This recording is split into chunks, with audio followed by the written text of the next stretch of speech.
You saw the thumbnails and you click. You want to make the wildest leg of palazzo pants. Don't worry, I have you covered. Hello beautiful people, welcome to my channel. Thank you so much for stopping by. If you are my returning subscriber, thank you so much. I really appreciate you. We are going to make the widest leg of palazzo pants, and we are going to work with a very stretchy material. I'm also going to teach you how to sew, cut and sew it. Without further ado, let's get into the video. To make this simple palazzo pants, we have a fabric about 5.5 yards. Please, this is both for the blouse and for the palazzo pants. To be honest with you, this is my first time of sewing on this type of a material. I always see it, but I've never in my life tried to sew this type of material. And when my client brought this type of material, I was thinking that it's very easy to work with. And guys, it's really give me tough time. In fact, this material show me shaggy. Like this, guys, this material is not on folds. Sorry, it's becoming darker. I actually filmed this tutorial in the evening. I started in the evening, so at a point I paused and dropped till the next day because the weather was not bright, since I'm using natural light to film. This material is not on folds, so from the side seam I marked down 4 inch, okay, and I connected on the straight line. This one I'm marking is another 4 inch. At the edge of the material I'm also marking in 4 inch, and I'm trying to connect it on a straight line. Again, guys, this material show me shaggy, both cutting and sewing.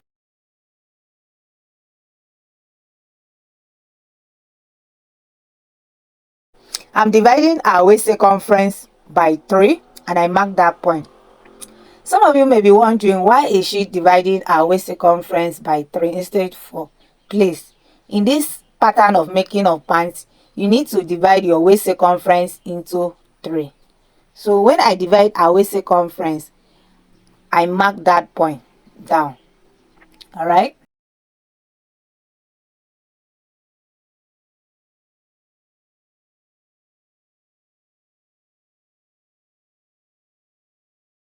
From that waist circumference, I'm marking the length of the pants.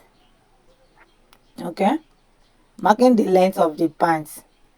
After getting the length of the pants, I take my tape back to the triangle, that triangle part, that angle parts, to rotate my tape down. Sorry, this camera does not capture every part of it. Like I said, this camera does not capture all part of it, but I have a similar detailed tutorial on my channel of how to cut these palazzo pants. The only difference between that one and this one is Ankara. That one I use Ankara and it's short, but this one is long. But for the cutting, is the same thing. I minus the length of the band and I input the crush measurement. I minus the length of the band, which is 2 inch. I mark that crush measurement and I curve it.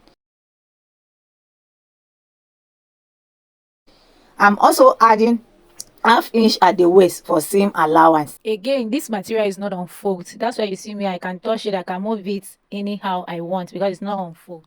From the down of this, I'm connecting it back to the crush line. This is for the back. I label it B so that I will not mix it up. The length of my front and my back crush is the same. If I'm using 12 inch for the back, I'm also using 12 inch for the front. Okay, it's only the width of the crush is different. For the back, I use 4 inch. So if you see the back very well, I connect it to the tips. While for the front, I use 3 inch. I curve it. That's why there is excess at that front side. Okay, the front crush and the back crush are not always the same. If you look at the drafting very well, you notice that the crush area meets the edge, the back of the crush area meets the edge of this material. While for the front, there is allowance left, or there is allowance out there that it does not meet the edge of the material, and that is what you're supposed to have. I don't know how to explain this much, but like I said, I have a detailed tutorial. Check the description and you get to see it. Check the link down below to watch another video if you don't really understand this. So moving on, I'm now folding this material into 2.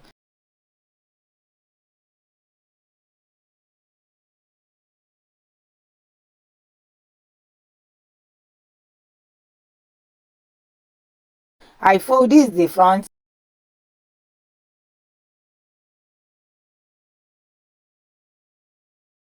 and also this is the back. All right, so we want to fold it and pin it down because we are going to open it at the center of this part. We are going to slit it open. Okay, yes, after slitting it open, we'll have the back separate and the front separate. And I've go ahead and use my front piece to cut another front piece. I also use the back to cut another back piece. In total, I'm having 4 pieces now, guys. I hope you are not getting confused. All right, so moving on, we are going to stitch this crotch area down by 1/2 inch. All right, and this is the side seam of the back. So from I'm marking 1.5 inch from the edge of the waist, 1.5 inch from the edge of the waist. I'm marking 1.5 inch, and I notch that point. I'm going to be doing that both for the front and for the back piece. For the pockets, I'm actually using a free hand to cut out my pocket. You can see me cutting my pocket like this from the edge of my fingertips. I'm marking 1/2 inch away or 1 inch away from my fingertips, and I mark 7 inch so that it will serve as a guide. I don't want the pocket to be too small or too big, so I'm using the measurement of 7 inch, and I connect it and I'm cutting it out. Okay, after cutting it, I'm going to use it to cut another 2 pieces. So in total, we are going to have 4 pieces since our pants, yeah, palazzo pants is now 4 pieces. Okay,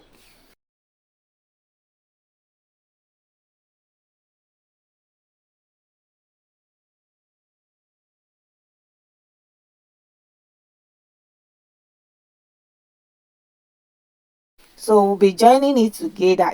As you can see, guys, I've already stitched down the crotch area.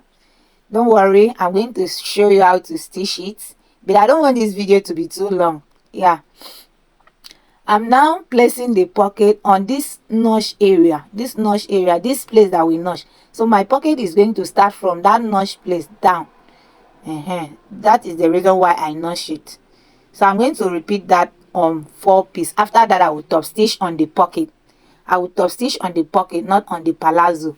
So now I'm now bringing my back piece on top of my front piece. I'm mashing this crotch area down, because starting from this crotch area down to the hem of the pant, we are going to stitch it down by 0.5 inch, which is 1/2 inch. All right, so after stitching it down, guys, you can see me pulling out some white particle from it. Don't worry, you get to understand what I'm doing here. You understand what is going on here, guys. This material show me shege o. This material pay me, because I cannot sew any part of this material without me using paper. So this is me illustrating on how to sew. We'll sew like this, sew the pocket and sew it down. So we are now on top of the machine. You can see me using paper to sew it, guys. It's not easy. Every part of this dress making, every part of this pants making, I actually use paper to sew. So this is me trying to make, because when I try to sew this material, boy, my machine skip some part it will sew, some part it will just skip it. The work was not coming out neat, so I decided to use my number 6, and with the help of this paper, I've been able to sew it, and the work came out very neat.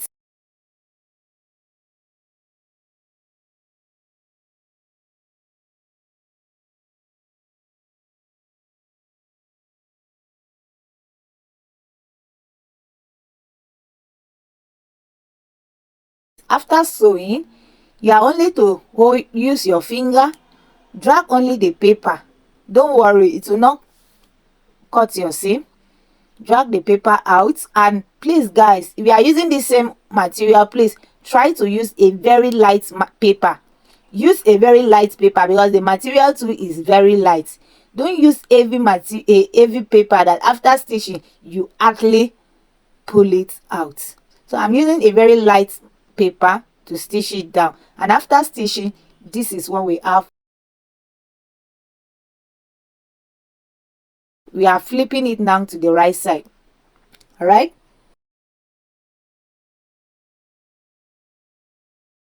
this is what we have. It's coming up very beautiful.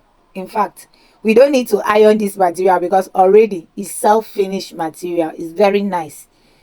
Apart from the fact that it's very light, but if you ask me, this material is very nice because it does not flame. It's self-finished material. So now we are going to attach the band to the waist of this band. If you don't know how to make this type of waistband, I have a detailed tutorial in this channel. Check the playlist in the description and you get to watch how to make this type of band.